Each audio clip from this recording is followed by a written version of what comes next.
الحمد للہ وحدہ والصلاة والسلام علی من لا نبی بعدہ اما بعد فاعوذ باللہ من الشیطان الرجیم بسم اللہ الرحمن الرحیم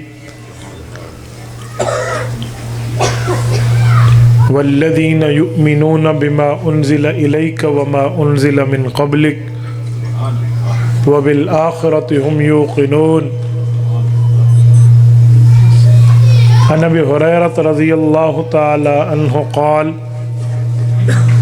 قال رسول اللہ صلی اللہ علیہ وسلم انا خاتم النبیین لا نبی بعدی اللہم صل علی محمد وعلی آل محمد كما صليت على إبراهيم وعلى آل إبراهيم إنك حميد مجيد اللهم بارك على محمد وعلى آل محمد كما باركت على إبراهيم وعلى آل إبراهيم إنك حميد مجيد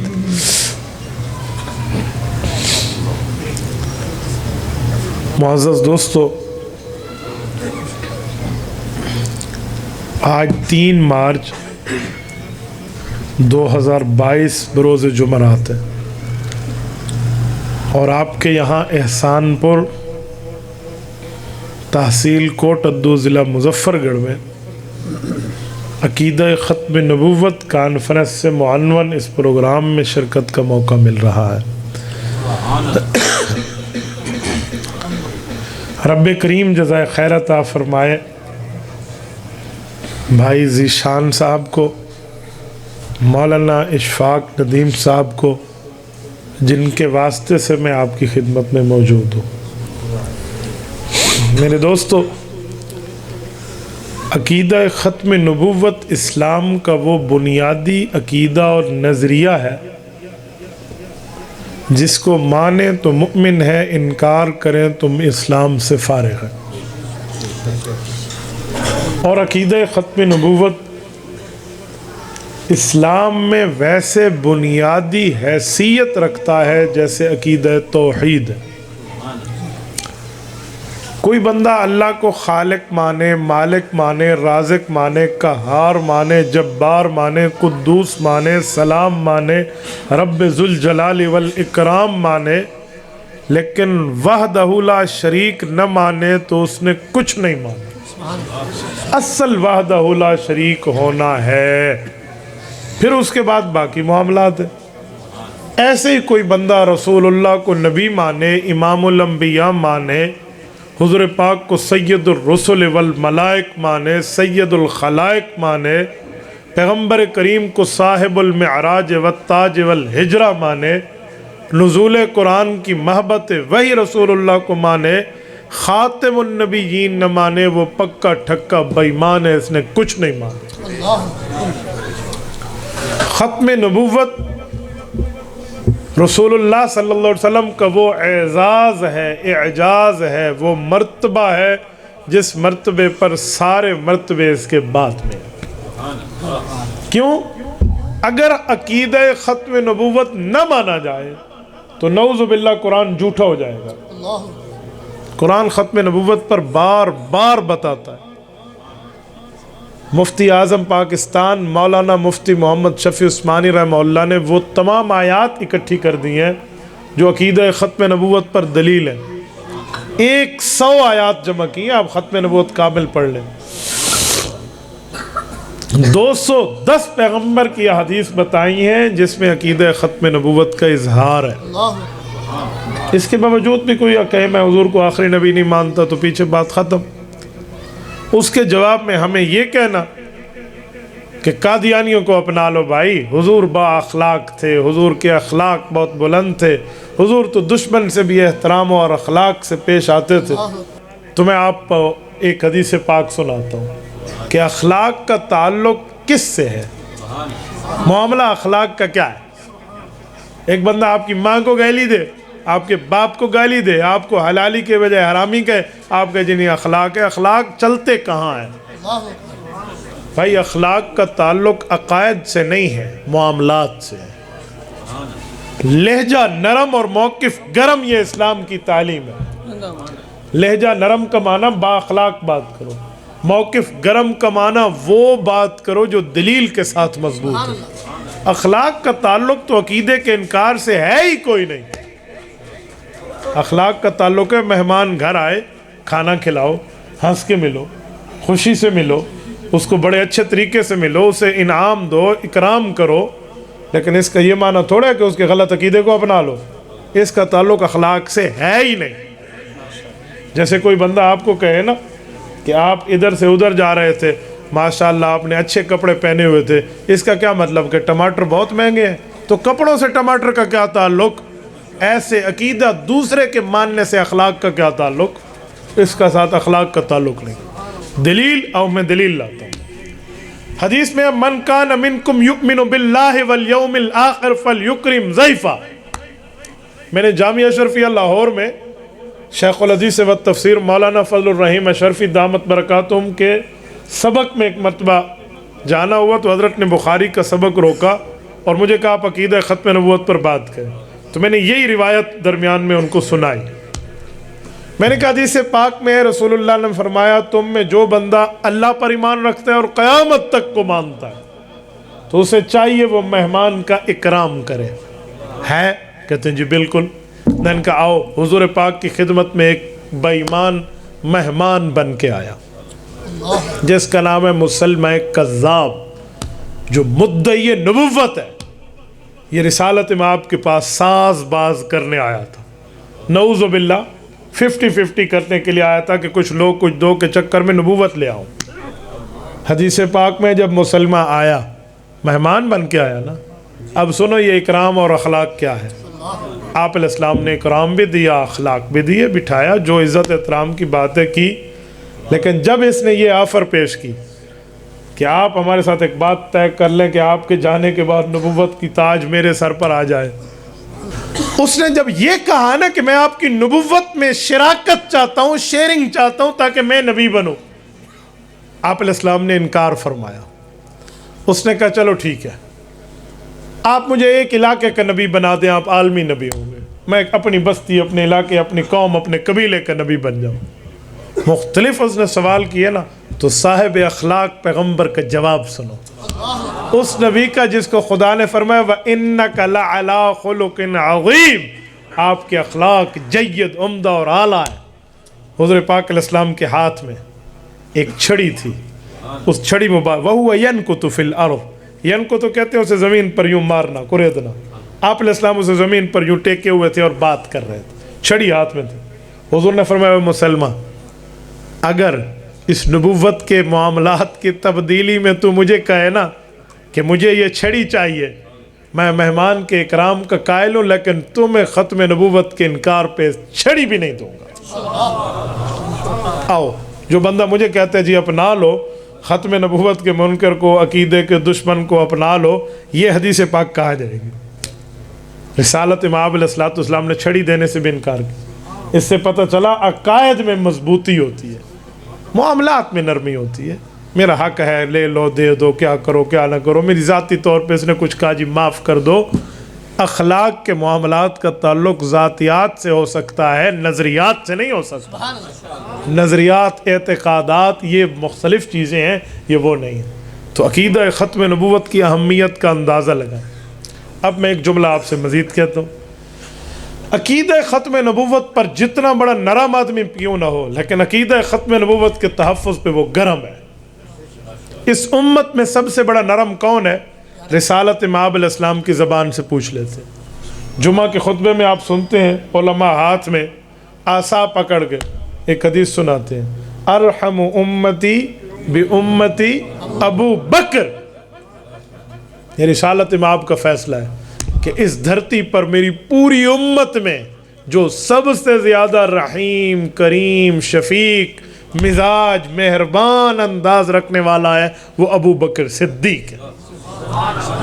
او ابو بکر صدیق کی زندگی میں دیکھتے ہیں کہ اس نے ختم نبوت پر پہرا دیتے ہوئے کیا قربانیاں پیش کی ہیں۔ ابو بکر صدیق کا دور ہے رضی اللہ عنہ، نئی حکومت پر پاؤں مضبوط ہے، اور مسلمہ کذاب یمامہ سے اٹھا ہے، جو لوگ سعودیہ گئے ہیں نا وہ جانتے ہیں کیپٹل آف دا کنگڈم ریاض ہے، سعودیہ کا دارالخلافہ، اس سے 70 کلومیٹر پہ یمامہ کی بستی آج بھی قائم ہے۔ اسی یمامہ کی بستی سے اس نے اٹھ کر نبوت کا اعلان کیا۔ اندازہ لگو ادھر حضور کے صحابہ ہیں اور وہ بے ایمان خود کو نبوت کے درجے پہ فائز کیے ہوئے کہ یہ تو مجھ سے چھوٹے ہیں، وہ یوں پیش کر۔ اور ابوبکر صدیق کی غیرت کا اندازہ لگائیں۔ حضرت ابوبکر نے فرمایا اینقص الدین وانا حی، صحابہ کو جمع کر کے کہا کہ تمہارا مزاج کیا ہے وہ تمہیں پتہ ہے، لیکن میرا ایک مزاج ہے کہ دین میں کمی بیشی کے معاملات آ جائیں اور ابو بکر کا دل دھڑکے، سانس چلے، نبض چلے اور زندگی قائم ہو، یہ دو کام نہیں ہو سکتے۔ یہ دین پر اعتراض آئے گا، یہ میری زندگی ختم ہو گئی۔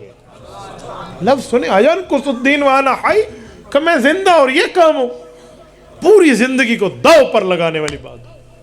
یہ جملہ تھا جس نے صحابہ کرام میں ایک روح پھونک دی۔ اور جب یہ مسلمہ کے مقابلے میں گئے ہیں، 1000 کلومیٹر کا سفر ہے مدینہ طیبہ سے یہ امامہ، یہ صحابہ کرام گئے ہیں۔ حضرت علی المرتضیٰ کا مشورہ تھا کہ خلیفۃ المسلمین آپ نہ جائیے، آپ نہ جائیے، ہم سنبھال لیں گے سب، آپ مدینہ منورہ میں بیٹھ کر ان لشکروں کو کنٹرول کیجیے۔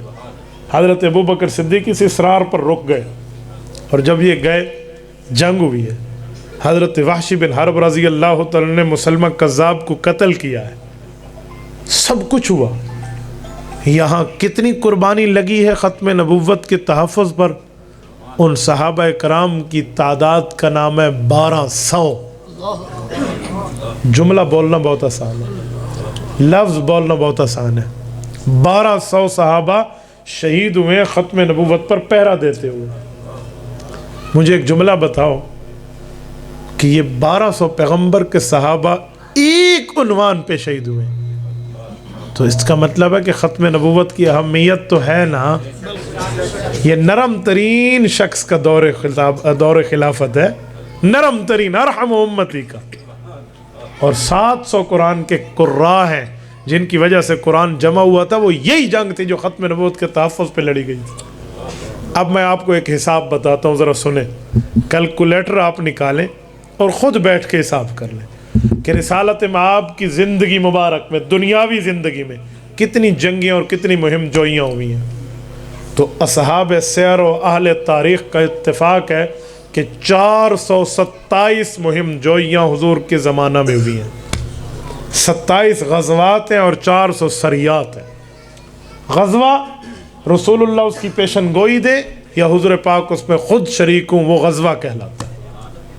یہ لفظ میں نے کیوں کہا پیشن گوئی دے یا خود شریک ہوں؟ اس سے ایک اعتراض حل ہو گیا کہ غزوہ ہند میں حضور کی شرکت کیسے ہے، وہ غزوہ بنتا ہے، لوگ پریشان ہوتے ہیں۔ تو حضور کی پیشن گوئی ہے اسی لیے غزوہ ہے، تو جس میں حضور خود جائیں یا پیشن گوئی دیں وہ غزوہ ہے۔ 27 غزوات ہیں اور 400 سریات ہیں۔ سریہ کا معنی جو رسول اللہ اپنی نگرانی میں روانہ فرماتے، تو صحابہ کرام خود گئے۔ اب 427 جنگوں میں کتنے بندے شہید ہوئے ہیں ذرا کاؤنٹ کر لیں، آپ دیکھتے جائیں۔ پہلی اسلام کی جنگ بدر، یہ مسلح نمبر پہ تیسرے نمبر پہ، پہلے نمبر پہ اس لیے کہ لڑائی ہوئی ہے، ترتیب کے اعتبار سے تیسری ہے۔ اس سے پہلے 2 غزوے ہیں، غزوہ بوات بھی اور غزوہ عشیرہ بھی ہے، تیسرے نمبر پہ بدر ہے۔ ان 2 میں لڑائی کی نوبت نہیں آئی تھی، اسی لیے ان کو گنتے نہیں ہیں، پہلا بدر کہتے ہیں، ورنہ ترتیب میں بدر تیسرا ہے، مسلح ہونے میں پہلا ہے۔ کتنے صحابہ شہید ہیں؟ 14 صحابہ۔ سب سے پہلا صحابی سیدنا مہجہ بن عبداللہ رضی اللہ عنہما ہے، جو حضرت عمر کے آزاد کردہ غلام ہے اور بدر کے پہلے شہید ہیں، اور بدر کے شہداء میں سید الشہداء مہجہ بن عبداللہ۔ آپ بدر جائیں، ان کا نام لکھا ہوا ہے صحابہ بدر کے شہداء میں۔ اس کے بعد جنگ احد ہے، 70 مسلمان شہید۔ یوں ایک ایک کو گنتے چلے جائیے، میں نے شمار کیا ہے۔ بدر میں کافر کتنے مرے؟ 70۔ ٹھیک ہو گیا، یوں گنتے جائیں، مسلمان کافر، مسلمان کافر، اپنے پرائے، اپنے کل اموات کتنی ہوئی ہیں ان 400 سریات میں؟ صحابہ بھی اور دشمن بھی، اپنے بھی اور پرائے بھی، کل کتنے قتل ہوئے؟ تو ان کی تعداد 739 ہے، 740 بھی پوری نہیں ہے، 700 39 750 سے بھی کم یہ پیغمبر کریم کی زندگی مبارک کی 27 غزوات اور 400 سریات 427 مہم جوئیاں کا رزلٹ ہے. 750 سے بھی کم بندہ. اور جب ختم نبوت کی باری آئی ابو بکر نے ایک جنگ میں 1200 صحابہ ذبح کرا دیا. اب اندازہ لگائیں اس کی کتنی اہمیت ہے. ایک جنگ میں صرف اپنے دشمن بھی نہیں, صرف اپنوں کی تعداد 1200 ہے, تو اندازہ لگا لے کہ ختم نبوت کتنا اہم ترین معاملہ ہے. اور میرے دوستو, ختم نبوت کے تحفظ پر صحابہ کرام کی قربانیوں کا آپ اندازہ لگائیں تو آپ حیران ہو جائیں کہ پیغمبر کے صحابہ نے ختم نبوت کے لیے کیا کیا نہیں کیا, اور عقیدہ ختم نبوت کی نظریات کو کیسے پیش کیا. میرے دوستو, ختم نبوت اسی لیے وہ حیثیت رکھتا ہے اسلام میں جو دل رکھتا ہے جسم میں. جسم میں ہاتھ ہے نا, اس کی اہمیت ہے, لیکن ہاتھ اللہ نہ کرے کٹ جائے نا بندہ زندہ رہتا ہے. ناک ہے, زبان ہے, آنکھ ہے, کان ہے, پاؤں ہے, کٹ جائے بندہ زندہ پھر بھی رہتا ہے. دل کا ایک ٹکڑا چھوٹا سا کٹ جائے تو مجھے بتائیں کیا زندہ رہے گا بندہ؟ کیا رہے گا؟ ختم ہو جائے گا نا, کچھ بھی نہیں بچے گا. تو ایسے ہی ہے, کسی اور عقیدے کا انکار اسلام میں بندے کو رکھتا ہے. کوئی چھوٹا موٹا کوئی دائیں بائیں کوئی سجے کھبے مسئلہ ہو گیا تو اسلام میں ہے, گمراہی کا فتویٰ ہے, بدعت کا فتویٰ ہے, کوئی چھوٹا موٹا مسئلہ. لیکن عقیدہ ختم نبوت کا انکار بندے کو کفر تک پہنچا دیتا ہے کہ اس کی حیثیت دل جیسی. یہ میں باتیں آپ کو بنیادی طور پہ سمجھانے کے لیے اسی لیے محنت کوشش میں بڑے دھیمے لفظوں میں آپ کو سمجھا رہا ہوں کہ ذہن بنے بندے کا کہ ختم نبوت کانفرنس ایسے محض کانفرنس نہیں ہوتی. عقیدہ ختم نبوت ایک اسلام کی چوٹی کا نام ہے. میرے دوستو تھوڑا آگے چلتے ہیں. حضرت ابو ہریرہ رضی اللہ عنہ راوی ہیں, کہتے ہیں اللہ کے رسول صلی اللہ علیہ وسلم نے ہمیں ختم نبوت صرف باتوں میں نہیں مثالوں میں بھی سمجھایا. کہ جی وہ کیا؟ کہ رسالت امام علیہ السلام نے ایک بار واقعہ سنایا, مثال دی اور ہمیں ختم نبوت سمجھا دی. وہ کیا؟ صحیح بخاری جلد اول کتاب الانبیاء. حضرت ابو ہریرہ رضی اللہ عنہ راوی ہیں جن کا اصل نام عبد الرحمن بن صخر ہے. وہ فرماتے ہیں اللہ کے رسول نے فرمایا, آؤ لوگوں میں تمہیں گھر بنانے کی بات سناؤں. ان مثلی ومثل الانبیاء من قبلی کمثل رجل بنا بیتا فاحسنه واجمله الا موضع لبنة من زاویہ فجعل الناس يطوفون به ويتعجبون له ويقولون هلا وضعت هذه اللبنة فانا اللبنة وانا خاتم النبیین. یہ ہے وہ حدیث.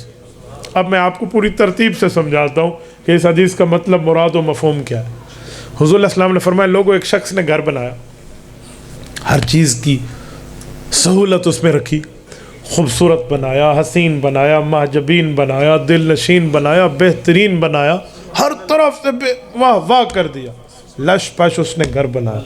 کیا برآمدہ, کیا کمرہ, کیا بالکونی, کیا صحن, کیا چمن, ایک ایک چیز بناتا گیا. وہ بنگلہ بنا. جب بن گیا تو اب یاروں کے ساتھ تعلق تو تھا نا, دوستی برادری تو تھی نا, فرینڈ شپ تھی. سب کو کہا آؤ. کہا جی کہا میں آپ کا کھانا کرتا ہوں, دعوت دیتا ہوں. کیا کرو گے دعوت پہ؟ کہا میں نے بڑی محنت کی ہے, میرا ایک مکان بنا ہے اور تم آؤ اس مکان سے کوئی کمی نکال کے دکھاؤ. یار تو یار ہوتے ہیں, کہتے ہیں نا یارہ نال بہارا. آ گئے, اس نے ہاتھ پکڑا اور چل آؤ دیکھو یہ میری بالکونی ہے. جی واہ واہ بنایا. یہ برآمدہ ہے جی زبردست. یہ کمرے ہیں کہ جی واہ واہ. یہ گویا کچن ہے جی بالکل بہترین. یہ صحن ہے واہ واہ. یہ دہلان ہے, یہ چمن ہے, یہ فلاں ہے. سب کچھ دیکھتے گئے. وَيَتَعَجَّبُونَ لَهُ, اور حیران ہوتے گئے. دیکھتے دیکھتے دیکھتے ایک جگہ پہ آ کے دوست رک گئے. انہوں نے کہا بھائی گھر تو بڑا اعلیٰ ہے, واہ واہ ہے, بہترین محجبین ہے, کوئی اس پر اعتراض نہیں. لیکن ایک سوال رہتا ہے. سنو, یہ واقعہ حضور سنا رہے ہیں صحابہ کو. آپ علیہ السلام نے فرمایا میرے صحابہ, انہوں نے کیا سوال کیا؟ کہ جی ارشاد فرما دیں.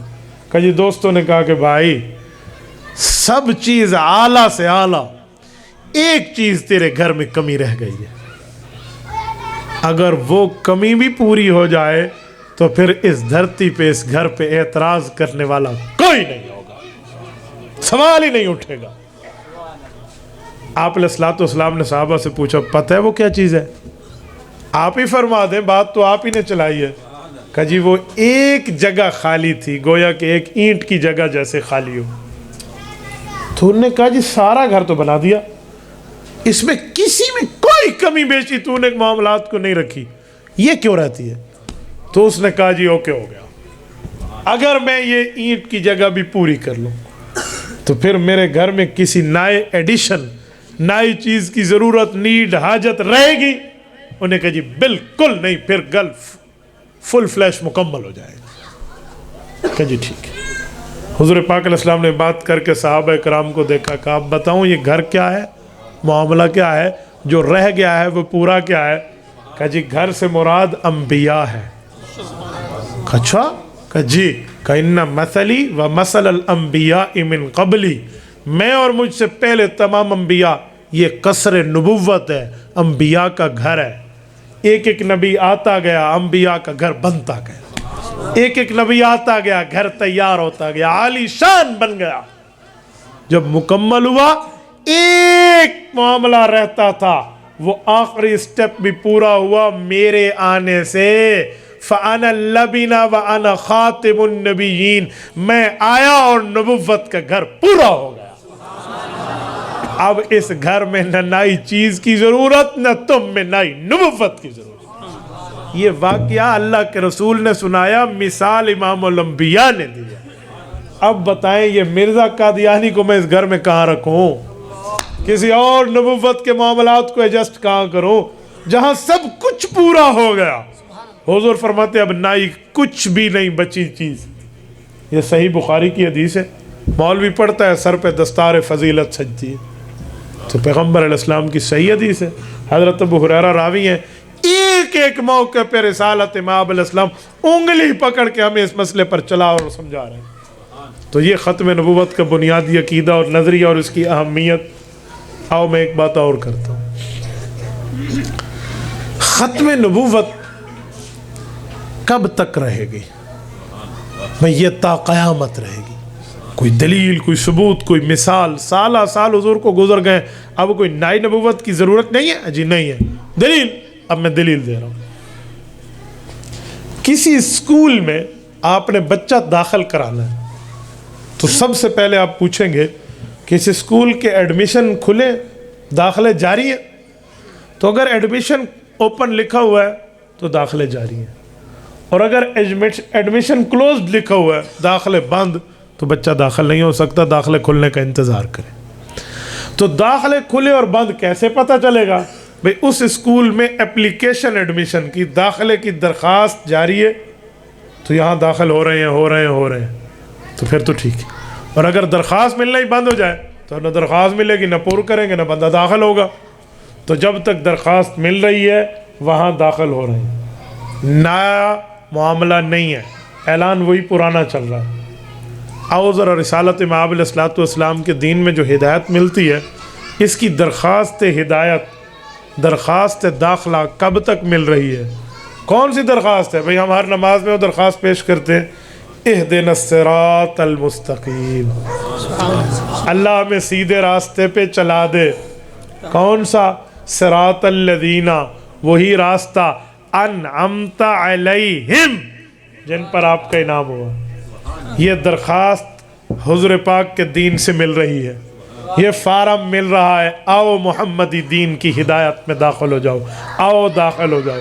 یہ داخلے قیامت تک چلیں گے، پتہ چلا قیامت تک نئے نبی کی ضرورت ہی نہیں۔ یہ امت محمدیہ کا داخلہ جاری ہے۔ عقلیات کی بنیاد پہ بھی آئے نا، کامن سینس جسے کہتے ہیں، تو عقل بھی یہی کہتی ہے کہ ختم نبوت ہو چکی ہے، نئے نبوت کی ضرورت نہیں ہے۔ اچھا میں ایک بات مزید بھی کر رہا ہوں، سنیں۔ ہمارے پاک پیغمبر کا نام کیا ہے؟ محمد۔ سب کہہ دیں صلی اللہ۔ آپ درود شریف آہستہ پڑھتے ہیں، آہستہ کا معنی آپ سوچتے ہیں، حضور پاک کے نام پہ کیا کہنا چاہیے؟ ہمارا عقیدہ اور نظریہ ہے کہ ایک مرتبہ درود پڑھیں گے اللہ 10 مرتبہ رحمت بھیجے گا، اور ادھر سے درود پڑھیں گے حضور تک کون لے جائے گا؟ بولیے بولیے۔ اور جو حضور کے روزے پہ پڑھیں گے تو حضور، اب جس کا عقیدہ ہے وہ ہاتھ کھڑا کرے گا، جس کا عقیدہ ہے۔ مجھے پتہ چلے ہمارے جلسے میں مسلمان کتنے اور مہمان کتنے ہیں۔ حضور پاک علیہ الصلوۃ والسلام پہ ادھر سے درود پڑھیں گے کون لے جائے گا؟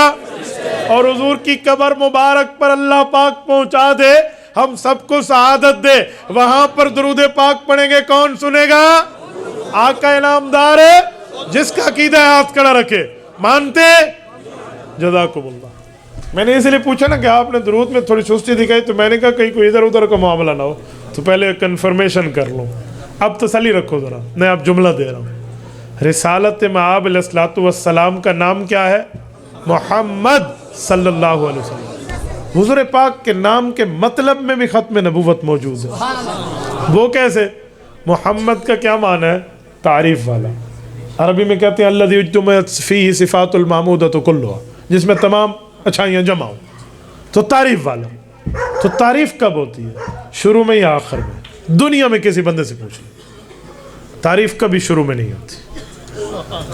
میں نے ابھی آ کر آپ کی چیز دیکھی نہیں ہے تو میں تو تعریف کیا کروں گا؟ مجھے پتہ نہیں آپ کا جلسہ کیسا ہے، آپ لوگوں کے اخلاق کیسے ہیں، آپ کا انتظام و انصرام کیسا ہے۔ میں دیکھوں گا، سیٹ ہو کر جب یہاں سے جاؤں گا آخر میں تعریف کروں گا۔ تعریف ہمیشہ آخر میں۔ اچھا اگر یوں سمجھ نہ آئے نا، آپ کو بڑے اچھے طریقے سے سمجھ آئے گی۔ کھانے میں آپ کو سمجھاتے ہیں۔ جب ہم شروع کرتے ہیں کھانا، شروع میں الحمدللہ کہتے ہیں یا آخر میں الحمدللہ کہتے ہیں؟ الحمدللہ الذی اطعمنا کب کہتے ہیں؟ وہ پڑھدے بھی ہوں دے وے کہ نا میں کھا کے تے مچھاں تے ہاتھ وٹا کے تے چل میرا بھائی، ہاں پڑھدے بھی ہوئے دعا یا کوئی نہیں پڑھدے؟ ہونا دے نا پڑھدے میں انہوں کہیں کو ہاتھ لاوا نا بھی اٹھی کے دعا سنا تو کام پورا تھی ویسے۔ ہاں میں مولوی سے شان اسے مولوی کو سلین دے ایویں آدھا آئیو، ہاں پڑھتے ہیں نہیں پڑھتے؟ تو الحمدللہ والی جو دعا ہے، الحمد کسے کہتے ہیں؟ تعریف کو۔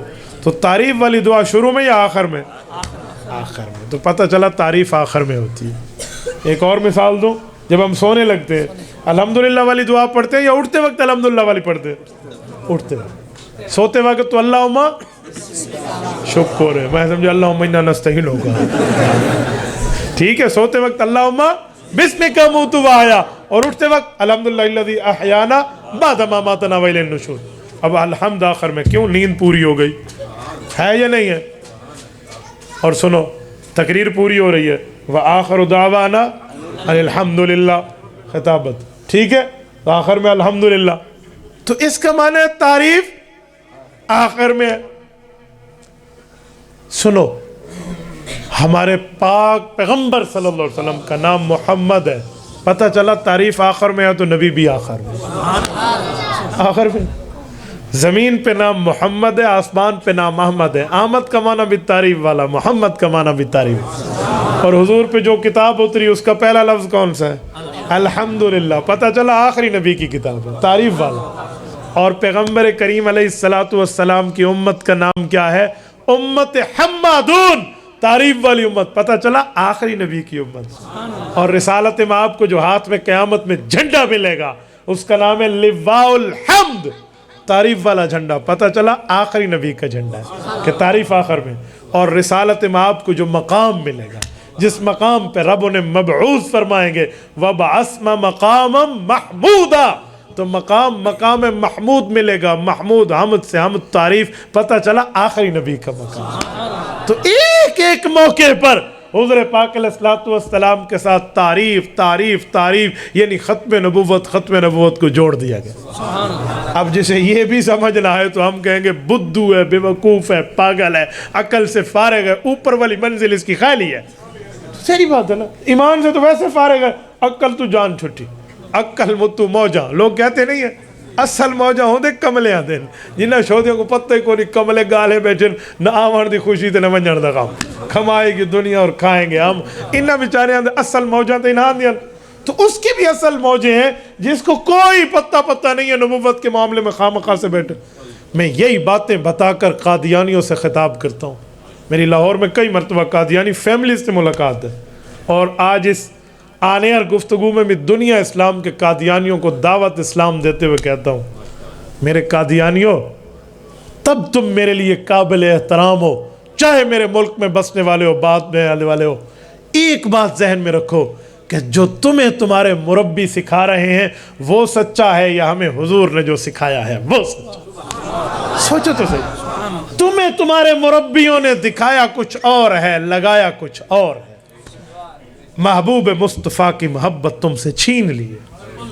یار حضور پاک بتا رہے ہیں میں آخری نبی ہوں، اللہ فرما رہے ہیں یہ آخری نبی ہے، حضور مثالیں دے کر بتا رہے ہیں آخری نبی ہوں، رسالت میں آپ کے صحابہ مثالیں آگے پہنچا رہے ہیں، اور قرآن، سنت، مقام ابراہیم، مقام محمود، لواء الحمد، امت حمادون، ایک ایک نام میں آخر میں ختم نبوت ہے، اور تم لوگوں کو تمہارے مولویوں نے کہاں پہنچا دیا؟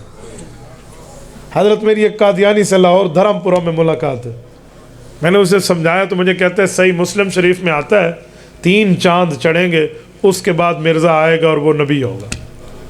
میں تو حیران ہو گیا، میں نے کہا صحیح مسلم ہم نے پڑھی ہے، پڑھائی ہے اور ٹاپ کر کے پڑھی ہے، یہ صحیح مسلم میں کہاں آئی ہے حدیث؟ اب میں اندر میں تو یقین ہی تھا کہ حدیث نہیں ہے، جھوٹ بول رہا ہے، لیکن میں سمجھ رہا تھا دنیا دار بندہ ہے بیچارہ، چلو اسے ذرا پوچھ لو، جھوٹ بولتے ایسے کہوں گا شاید غصے میں آ جائے۔ میں نے کہا بھائی تم نے صحیح مسلم سے خود پڑھا ہے؟ کہتے جی ہاں۔ میری حیرانگی اور بڑھ گئی، خود پڑھا ہے؟ میں نے کہا کس زبان میں پڑھا؟ کہتے اردو میں۔ میں نے کہا ہاں پھر ٹھیک ہے، تمہارے مولویوں نے لکھ کے تمہیں دے دیا۔ میں نے کہا بھائی ایک بات سن، اگر یہ جملہ تو حدیث سے دکھا دے نا پھر میں بھی تیرا ساتھی بن جاؤں گا، اور اگر نہیں ہو تو پھر تجھے اس مذہب پہ تھوک کر واپس آنا پڑے گا حضور کی غلامی میں۔ یقین مانے آج تک وہ پیش نہ کر سکے، اور قادیانی مربیوں نے کہا اے مولوی نال پھر تعلق نہیں رکھنا، تسی ان کے ساتھ پھر تعلق نہ رکھنا۔ تو بھائیو میں بڑے بڑے قادیانی بندوں سے مل کر یہ جملہ کہتا ہوں کہ کیوں اپنی عاقبت برباد کرتے ہو، کیوں اپنی آخرت برباد؟ قادیانی کہتے ہیں ہمارے اوپر 6 نمازیں فرض ہیں۔ میں نے ایک قادیانی سے کہا تہجد تم فرض مانتے ہو تو زیادہ محنت کرتے ہو، زیادہ وضو کرتے ہو، سردیوں میں اٹھ کے تمہیں وضو کرنا پڑتا ہے، یہ نیکیاں ساری رائے گاہ ہو جائیں گی، کیوں حضور کے مخالف بنے پھرتے ہو؟ آؤ حضور پاک کے غلام بن جاؤ۔ محبت مصطفیٰ کے نام پہ تمہاری محبت کا مذاق اڑایا گیا۔ میں دنیا کے تمام ان سادہ لوگ قادیانیوں کو کہتا ہوں باقی ساری باتیں بعد میں، تمہیں یہ نظر نہیں آتا کہ آقا کیا فرما گئے، حضور پاک علیہ السلام کیا بتا گئے؟ اب ختم نبوت کے معنی میں سنو۔ ایک قادیانی سی گفتگو ہوئی انٹرنیٹ پر، میں نے اسے کہا کہ آپ ختم نبوت کو مانتے ہو؟ کہتے جی ہاں۔ اچھا ایک قادیانیوں میں یہ بھی بات پائی جاتی ہے کہ ختم نبوت ماننا کہہ کر مطلب اور بدل دیتے۔ میں نے کہا جی کیسے؟ کہتے ختم نبوت کا معنی ہے حضور نے مہر لگانی ہے، خاتم النبیین، نبیوں پر مہر لگانی ہے، تو جس پر مہر لگے گی وہ نبی بن جائے گا۔ مرزے پہ مہر لگی ہے، نبی ہے۔ میں نے کہا ٹھیک ہے، میرا ایک سوال ہے۔ کہتا ہے جی پوچھئے کیا سوال ہے، توجہ رکھنا، کیا سوال ہے؟ میں نے کہا خاتم النبیین کا کیا مطلب ہے، ایک نبی پر مہر لگائیں گے یا کئی پر؟ کہتے نبیین تو جمع ہے، کئی پر۔ تو میں نے کہا 1400 سال میں کتنے بندوں پر مہر لگی ہے؟ کہتے ہیں ایک پر۔ تو میں نے کہا پھر خاتم النبیین تو نہ ہوئے، خاتم النبی ہوئے، جمع نہیں واحد ہے۔ اوہ بھائی مان تمہیں شرم نہیں آتی؟ میں نے کہا کہتے کچھ اور کرتے کچھ اور ہو۔ یار کیا دنیا میں جھوٹ بول بیٹھے ہو، کیا جھوٹ بول کے بیٹھے، خاتم النبیین کہہ کر مہر۔ اچھا ایک جملہ کہوں، یہ مرزے کو نبوت کیوں ملی ہے؟ وجہ کہتے ہیں مرزا صاحب کی عبادت ان کو اللہ کو بہت پسند آئی تھی۔ میں نے کہا حضرت ابوبکر صدیق کی کوئی عبادت اللہ کو پسند نہیں ہے، افضل البشر بعد الانبیاء۔ حضرت عمر کی کوئی نیکی اللہ کو پسند نہیں ہے جو فرش پہ بولتے ہیں رب عرش سے قرآن اتارتے ہیں۔ عثمان ذو النورین رضی اللہ عنہ کی کوئی عبادت مقبول نہیں ہے جو کائنات میں اکیلا تنہا رتبہ رکھ کے پیغمبر کا دوہرا داماد ہے۔ حیدر کرار رضی اللہ عنہ جس کو حضور نے اما طرزہ کہہ کر مرتضی بنایا اور جنت میں اسے اپنا پڑوسی بتایا، حضور پاک علیہ السلام کا داماد اور خلیفہ چہارم، نعوذ باللہ ان کی کوئی نیکی نہیں ہے کہ مہر اس پہ لگتی اور وہ نبی بن جاتے۔ یہ ایک ہی مل رہا ہے 1400 سال میں، یہ ایک ہی ہے۔ یار کوئی عقل کی بنیاد پہ بھی بات کر لے۔ ایک جگہ مناظرہ چل رہا تھا قادیانیوں سے، قادیانی مناظر تو تھے لیکن ہماری طرف سے جو مناظر بیٹھے وہ علامہ Khalid Mahmood P H D London رحمہ اللہ بیٹھے. مسئلہ یہ تھا کہ ہمارے کچھ مسلک سے ہٹ کے کسی اور مسلک کے لوگوں نے جا کے مناظرہ طے کر لیا, تو اب ان سے ہوتا نہیں تھا, تو انہوں نے کہا جی دیوبندی مول صاحب کو بلاؤ, تو حضرت علامہ صاحب کو بلایا کہ علامہ صاحب گئے تو آپس کے معاملات میں الجھتے نہیں تھے کہ ظاہری بات ہے اب جو کسی بڑے فتنس کے ساتھ بیٹھے ہیں تو پہلے ہی سے نمٹ لیں. تو علامہ صاحب کے سامنے انہوں نے شرطیں رکھی. شرطیں یہ تھیں کہ قرآن حدیث سے دلیلیں دو گے کہ مرزا قادیانی نبی نہیں ہے. اب مرزا قرآن کے وقت اترتے وقت کہاں تھا, یا حدیث کے نازل ہوتے وقت کہاں تھا؟ اب قادیانیوں نے ایسی شرط رکھی نا, مرزا کا نام تو قرآن حدیث میں ہوگا نہیں, اور مسلمان وہاں سے کون سی آیت پڑھیں گے, لہٰذا ہم جیت گئے. اب وہ بیچارہ مناظر جو تھا وہ ادھر ادھر ہو گیا, تو علامہ صاحب جا کر بیٹھ گئے. ان نے پتہ نہیں ان کو پرچی پڑھائی یا نہ پڑھائی, بہرحال مول صاحب بیٹھ گئے, اور حضرت نے آ کر مرزا قادیانی کی کتابوں سے حوالے پڑھنا شروع کر دیا. انہوں نے کہا مناظرہ ہار گئے تم. علامہ صاحب پھر بھی پڑھتے رہے. انہوں نے کہا پھر ہار گئے, یہ پھر بھی پڑھتے رہے, کیونکہ وہ ایک نتیجے تک لانا چاہتے تھے. آخر جب شور شرابہ ڈلا نا اور یہی بات سامنے آئی کہ بھئی تم مناظرہ ہار رہے ہو, شرط کی مخالفت ہے, تو علامہ صاحب نے کہا کون سی شرط کی مخالفت ہے, ثابت کرو. انہوں نے کہا جی ادھر لکھا ہے قرآن اور حدیث سے بات پیش کرو گے, آپ وہ نہیں کر رہے. تو علامہ صاحب نے کہا لکھ دو کہ میں قرآن حدیث پیش نہیں کر رہا. تو انہوں نے فوراً لکھ دیا, یہ تو مرزا صاحب کی کتابیں پیش کر رہے ہیں بھائی. انہوں نے کہا آپ قرآن حدیث پیش نہیں کر رہے, لکھا ہوا آیا نا. علامہ صاحب نے کہا مناظرہ جیت گئے. کہا جی وہ کیوں؟ کہا اگر مرزا نبی ہے تو پھر اس کی باتیں تو حدیث ہوگی, تو اندر سے تم بھی مانتے ہو یہ نبی نہیں ہے, اس لیے اس کی باتیں حدیث نہیں ہے, چلو جاؤ تم کہاں سے آئے. تکبیر, شان رسالت, آج وقت ختم نبوت, اکابرین علماء دیوبند, سر بکف و سر بلند, سر فراز و سر بلند, نعرہ تکبیر. اس بچے کا مسئلہ حل کرو, اس کا حل کرو. بیٹا اونچی بات کرو, کیا کہتے ہو اس کو؟ پوتر اٹھی تھا کو سریندہ پیا, چوتھی دفعہ آندہ. بیٹا آؤ, اٹھو اٹھو.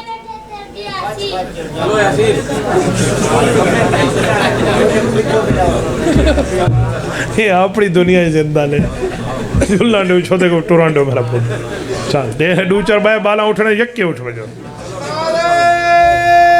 تکبیر, تخت ختم نبوت, صحابہ, تکبیر.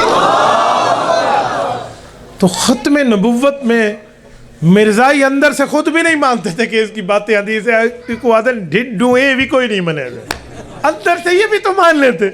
تو بھائی اس طرح کے کئی معاملے ہیں جہاں پر ان کو کھلے بجے لگے ہیں, جیسے ہم سریکی میں کہتے ہیں کوڑے گندے تھین, پھر بھی اس کے بعد ماننے کے تیار نہیں ہیں. تو بھائی یہ دنیا کی ذلت ہے, اس سے لے لو اور واپس آ جاؤ, آپ رسول اللہ صلی اللہ علیہ وسلم کے قدموں میں آ جاؤ, ہم آپ کو بھائی کہہ کر اپنے سینے سے لگا لیں گے.